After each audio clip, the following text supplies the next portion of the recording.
गाड़ी का शौक तो हर किसी को होता है, लेकिन कुछ लोग ऐसे भी होते हैं जिनके लिए सिर्फ महंगी कार ही नहीं बल्कि उसका नंबर भी उनके स्टेटस का असली ताज होता है। सोचिए कि कोई एक नंबर लेने के लिए कितने रुपए तक खर्च कर सकता है।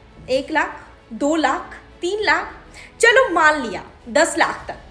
लेकिन नोएडा में जो हुआ उसने हर किसी को दंग कर दिया है, क्योंकि इस बार चर्चा ना किसी लग्जरी कार की थी, ना किसी बिजनेसमैन की और ना ही किसी बॉलीवुड स्टार की, बल्कि चर्चा थी एक नंबर की। एक ऐसा नंबर UP16FH0001 जिसकी नीलामी में बोली पहुंच गई 27,50,000 रुपए तक। हाँ, आपने बिल्कुल सही सुना, सिर्फ नंबर और कीमत सीधे 27,50,000। आपको पूरा मामला क्या है बताते हैं। दरअसल गौतम बुद्ध नगर आरटीओ ने नई सीरीज UP16FH की ऑनलाइन नीलामी शुरू की थी।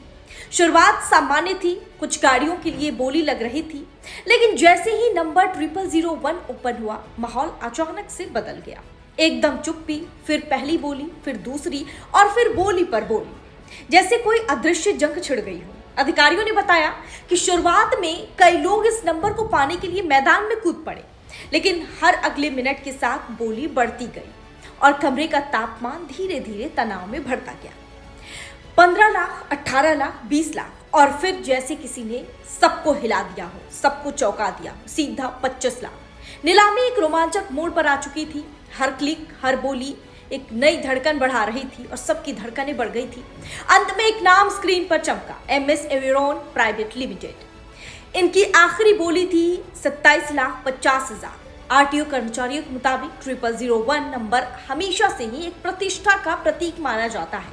यह सिर्फ नंबर नहीं, एक शक्तिशाली पहचान है। बिजनेस जगत में इसका अपना रसूख होता है।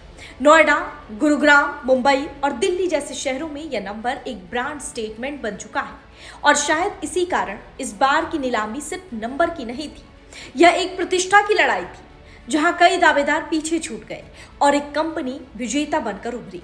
एक नंबर 27,50,000 और एक ऐसी नीलामी जो नोएडा की चर्चा बन गई।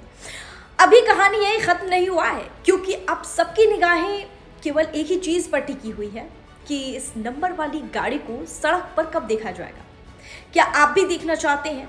और इतने बड़े अमाउंट को लेकर, इस नीलामी को लेकर आपकी क्या राय है? अपनी प्रतिक्रिया हमें जरूर दें।